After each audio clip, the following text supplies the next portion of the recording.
Thank you very much, and I do apologize. I had a constituent in town I had to step out and meet with temporarily, but I appreciate the indulgence. Thank you all for the information, and I certainly know that I'm hearing a lot of questions in my home county about how we move forward. I guess I had a couple of questions about how we balance the competing interests that it takes to ensure a secure election or a confident election. To me, it seems that there's a balance between security, auditability, and also voter education and familiarity. I come from a background where my first election, I actually accessed the ballot via a write-in campaign. 2008, and touchscreens were relatively new in my county, so we had to go through an extensive process to try to make sure that voters knew that they could hit write-in and it would pull up a typewriter screen on their voting machine. It was something that they weren't used to before because just very few years before that they were picking up a pencil and writing in on the piece of paper in the little window. So the question I have is that especially when we're looking at voting systems going through 8 to 10 year lifespans, which to me I find frustrating because in my mind doing the math that's 16 to 20 days that they're going to be used. But every few elections, just as people get used to a new set of technology, we're going to be re-educating them again. How much does that cause us to lose faith in our election system when voters are constantly off balance with not being familiar with the machine they're using? And then secondarily to that, the question I have pertaining to security is, if we have an electronic machine that is never hooked into the internet, it's a closed-loop system, how is it vulnerable to security risks? It doesn't seem to make sense to me. It's not being hacked. What is it that makes that vulnerable? And I appreciate the indulgence. Thank you. Well, thank you. Those are great questions. And I think you probably were also voting from overseas last year, maybe, right? Am I correct? That last year it was pencil and paper overseas. It was. So thank you. Thank you for your service. I think so. There's a series of questions there, and I'll start with the most recent, the last first. I think the fact that none of our systems are connected to the internet is obviously a great barrier for, say, somebody in Russia hacking in.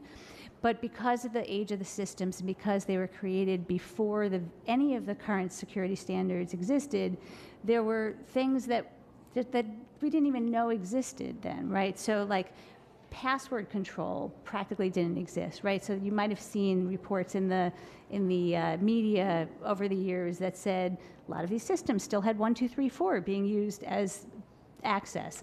Anytime you have the ability to put a cartridge into a system and then connect that to the internet, there are opportunities presented for hacking.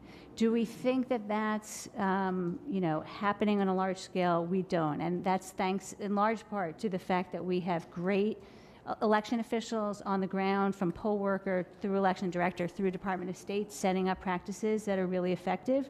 But it absolutely is possible, and we could get the national security folks and the computer scientists in the room, and they could show you how it's done.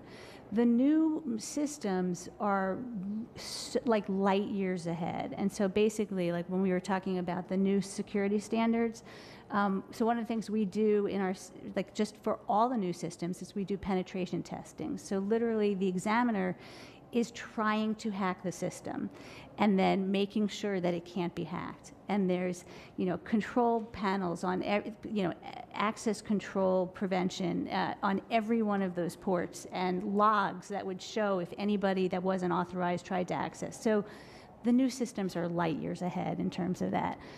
The other thing that I think is helpful in Pennsylvania is we're not a state that has one system across the state.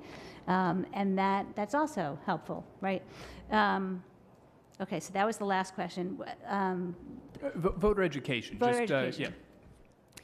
So I think it's a really good question. I think I wish that there was a lifespan of 30 years? Absolutely, 50 years. I think it's not the technology status that we live in. And so I think the good news is that a lot of the systems are actually very similar. So they look like oversized iPhones or tablets.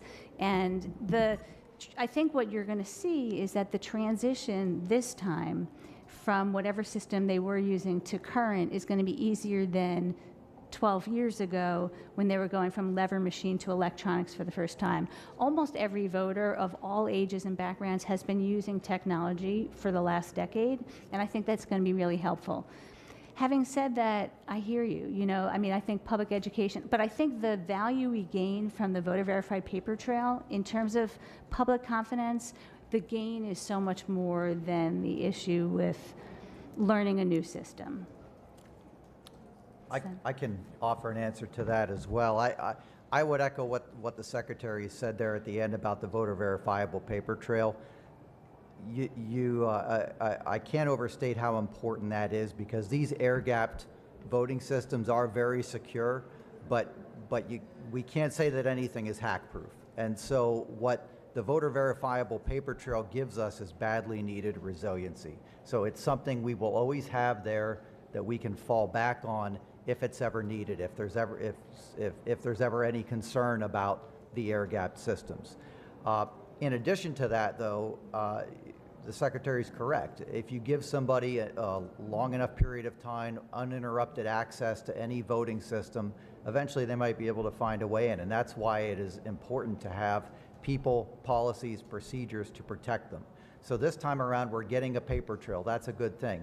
In 7 to 10 years, I think you'll have even a tougher time convincing counties that another replacement is needed, because we'll already have the paper trail. How much more security will we be getting for that $150 million we'll be spending on new equipment if you can take that brand new machine, send it to DEF CON for 3 days, and they find a way into it? And they would have found their way into the old stuff too.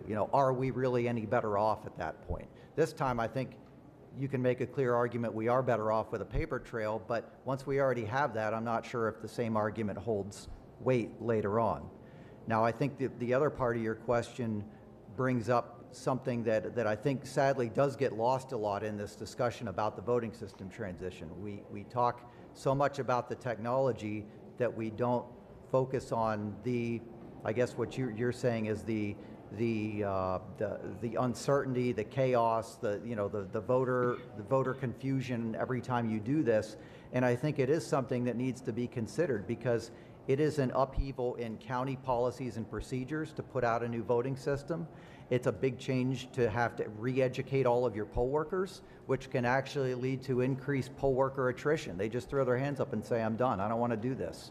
And we're already having trouble recruiting poll workers.